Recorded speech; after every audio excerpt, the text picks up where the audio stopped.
আসসালামু আলাইকুম। এখন শুনবেন সংবাদ শিরোনাম। সংকটকে পুঁজি করে জ্বালানি তেলের অবৈধ মজুদ গড়ে তুলছে অসাধু ব্যবসায়ীরা। যমুনার অনুসন্ধানে মিলল প্রমাণ, রূপগঞ্জে গড়ে উঠেছে চোরাই তেলের সিন্ডিকেট। কেন্দ্রীয় ভান্ডারে মজুদ নেই হাম, রুবেলা সহ ৬ ধরনের টিকা। চিঠি চালাচালি আর ডাক্তারিক জটিলতায় সময়ক্ষেপণ। ইউনিসেফের মাধ্যমে এপ্রিলে প্রথম চালান পাওয়ার আশা।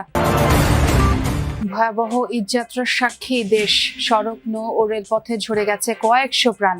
দুর্ঘটনা নিয়ন্ত্রণে কর্তৃপক্ষের নেই উদ্যোগ, অসচেতন যাত্রীরাও। জ্বালানি সংকটে ব্যাহত ফসল উৎপাদন, থমকে গেছে সেচ পাম্প ও ট্রাক্টরের ব্যবহার। খাদ্য নিরাপত্তা ও মূল্যস্ফীতি নিয়ে শঙ্কা বিশ্লেষকদের। এতক্ষণ শুনছিলেন সংবাদ শিরোনাম, এখন দেখবেন বিস্তারিত। রাজধানী নিকুঞ্জে একটি ফিলিং স্টেশনে গেলে পাম্প কর্তৃপক্ষ জানায় তাদের কাছে বিক্রয়যোগ্য জ্বালানি তেল নেই, রাখা হয় না কোনো মজুদও। কিন্তু পাশের নিরাপত্তা কক্ষেই মিলেছে ভিন্ন চিত্র। তেল নেই এই সাইনবোর্ডের আড়ালে পাম্প সংশ্লিষ্টদের যোগসাজশেই বিক্রি হচ্ছে খোলা তেল, যা হাতে নাতে ধরে যমুনা টেলিভিশন। আপনি তেল দিচ্ছেন, ওই লোকটা আপনার থেকে তেল দিতে আসছে কিছুক্ষণ আগেও আপনি কয়েকবার তেল দিয়েছেন, কিভাবে দিয়েছেন? না আমি তো তেল দিই না। ক্যামেরার সামনে অস্বীকার করলেও পাম্প সংশ্লিষ্ট বিআরটিসি বাস ডিপোর নিরাপত্তা কক্ষ থেকে উদ্ধার হয় বোতলে মজুদ তেল। পরে আর অনুসন্ধানে বেরিয়ে আসে গোপনে তেল সংরক্ষণ করে তা গোপনে বেশি দামে বিক্রি করে আসছিলেন এই পাম্পের সংশ্লিষ্টরা। পাম্প কর্তৃপক্ষরা নিজেরা তেল মজুদ করছে। আমি রাখি নাই তেল। বিআরটিসি ডিপোর ভিতরে আপনি তেল নিয়ে এখান থেকে সাপ্লাই দিচ্ছেন, মিথ্যা বলছেন কেন? না স্যার, আমি সাপ্লাই দিই না তেল। এই সময় বিষয়টি নিয়ে কথা বলতে গিয়ে প্রথমে দায় এড়িয়ে যান পাম্পের ব্যবস্থাপক। আসলে এটা তো সিকিউরিটি আমাদের আন্ডারের, আমার কেউ না, সিকিউরিটি কোম্পানির লোক এই জায়গায় ছিল। তবে পরবর্তীতে স্বীকার করেন মানবিক কারণে বোতলে দেয়া হয়েছিল তেল। বলে যে আমার গাড়িটা অসুস্থ হয়ে রয়েছে, মেডিকেল হসপিটালে যাওয়া লাগবে, তখন আমরা হয়তো 2 লিটার বা 3 লিটার দিই। এই রকমের হয়তো করতে পারছে। বলেন কি এরকম কেন? এরকম তো কোনো সময় করে না, কেউই তো করে না, কিন্তু আপনি এভাবে করলেন কেন? বলছি ভাই 5 লিটার তেল দেন। 1 লোকের তেল চাইছিল, আমার কোচিল ডাক্তার। সরকার নির্ধারিত 120 টাকার অকটেন এখানে গোপনে বিক্রি করা হচ্ছিল 200 থেকে 220 টাকায়। এদিকে রাজধানীর ভাটারা এলাকায় কাজী মোটরস নামের একটি প্রতিষ্ঠানে অভিযান চালিয়ে বিপুল পরিমাণ জ্বালানি তেল উদ্ধার করেছে যৌথ বাহিনী। এনএসআই ও পুলিশের যৌথ অভিযানে জব্দ করা হয় প্রায় 350 লিটার জ্বালানি।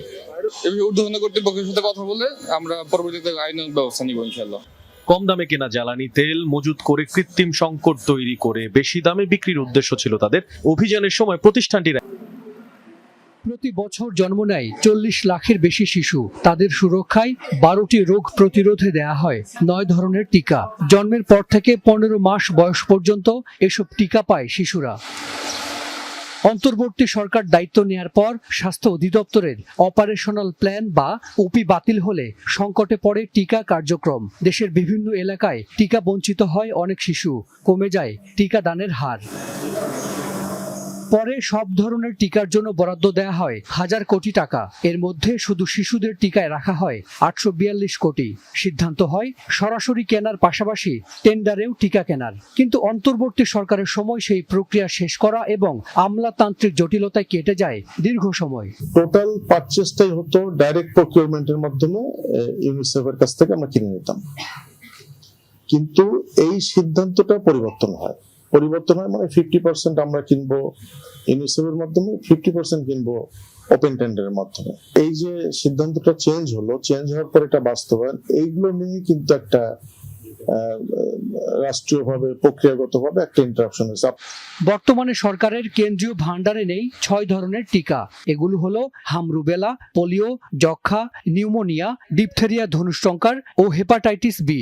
তবে এসব টিকা মাঠ পর্যায়ে থাকার দাবি করছে স্বাস্থ্য অধিদপ্তর। সিদ্ধান্ত হয়ে গেছে, ওপি বাতিল হয়ে গেছে এবং তার কোনো বিকল্প হাতে রাখা হয়নি এবং এর ফলগুলো যে আমরা এখন ভোগ করছি। এখন সিরিয়াসলি একটা সিদ্ধান্ত বোধহয় হতে যাচ্ছে এই সংকট কাটানোর জন্য টোটালটাই আমরা ডাইরেক্ট প্রকিউরমেন্ট প্ল্যানের মধ্যে যেতে পারি কিনা। যদি সিদ্ধান্ত হয় তাহলে বাকি 50% এর টাকাটা হয়তো আমরা সরাসরি ক্রয় ব্যয় করতে পারবো, কিন্তু বাকি যে 50% এটা প্রক্রিয়াধীন, এটা দিয়ে আমরা ভ্যাকসিন নিয়ে ফেলতে পারবো। এবং এখন যে ভ্যাকসিনটা আমরা এই 50% টাকা দিয়ে কিনবো সেটা কিন্তু আমাদের স্টকে থাকবে এবং যেখানে যেখানে কম আছে সেখানে আমরা পাঠিয়ে দেবো। সারা দেশে বেড়েছে হাম। এবার ভয়াবহ ঈদযাত্রার সাক্ষী হয়েছে দেশ। কয়েকদিনের ব্যবধানে সড়ক, নৌপথ আর রেল দুর্ঘটনায় ঝরেছে শত শত প্রাণ। একটা প্রশ্ন সামনে নিয়ে আমরা আরো ভিতরে ঢুকতে চাই।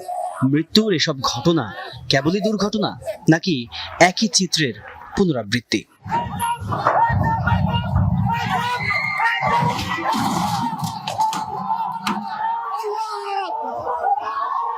পাটুরিয়া দৌলতদিয়া ফেরিঘাট এই মুহূর্তে দেশের সবচেয়ে ব্যস্ত ফেরি রুট।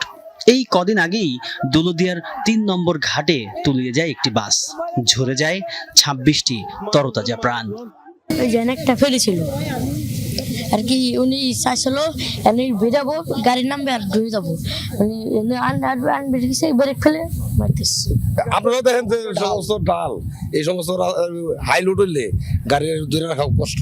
পল্টনেতে যখন ফেরির পরে গাড়ি ওঠে তখন আপনার গাড়ির ওয়েট আর ফেরি তো পানির তো ভারসাম্য নেই, ওই ফেরি নিচে হয়ে যায়, যার কারণে আপনার ওই গাড়ির পিছন বেঁধে যায়।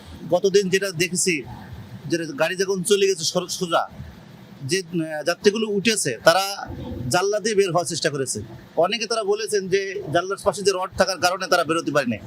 ঘটনাস্থলে গিয়ে দেখা যায় যে র্যাম্প দিয়ে পন্টুনে ওঠানামা করে যানবাহন। ফসল উৎপাদনের জন্য জমি প্রস্তুত করছে কৃষক। ক্ষেত তৈরি, বীজ বপন ও সার ছিটানোর কাজে ব্যবহার হয় ট্রাক্টর। আধুনিক কৃষির দ্রুত, দক্ষ ও সাশ্রয়ী পদ্ধতি ব্যবহার করে কম সময়ে গভীর চাষ ও মাটি ঝুরঝুরে করা সম্ভব। কিন্তু এই যন্ত্র সচল রাখতে প্রয়োজন ডিজেল। জ্বালানি সংকটের কারণে থমকে গেছে ট্রাক্টরের ব্যবহার। একদিকে ডিজেল স্বল্পতা, অন্যদিকে পাওয়া গেলেও নেওয়া হচ্ছে বেশি দাম। জ্বালানি সংকটের আগে এই ট্রাক্টর ব্যবহারে কৃষককে ঘন্টাপ্রতি যেখানে গুনতে হতো 200 থেকে 250 টাকা, এখন তা নেওয়া হচ্ছে 400 থেকে 500 টাকা পর্যন্ত।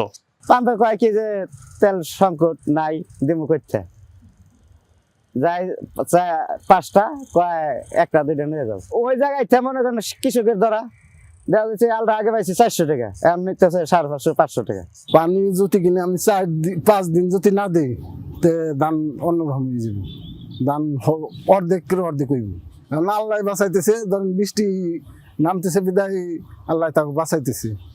কৃষিতে পানি দিতে এখন ব্যবহার হয় সেচ যন্ত্র, কিন্তু ডিজেলের অভাবে জমিতে সেচ দেবার প্রবণতাও কমেছে। অনেক স্থানে বন্ধ করে রাখা হয়েছে পানির পাম্প। বৃষ্টির কারণে এখন কিছুটা স্বস্তি মিললেও জ্বালানির দুষ্প্রাপ্যতায় কৃষকের কপালে এখন দুশ্চিন্তার ভাঁজ। বাংলাদেশের সেচ ব্যবস্থায় প্রায় পুরোটাই ডিজেল চালিত এই পাম্পের উপর নির্ভরশীল। মধ্যপ্রাচ্যের যুদ্ধকে কেন্দ্র করে বিশ্ববাজারে হু হু করে বাড়ছে এই জ্বালানির দাম।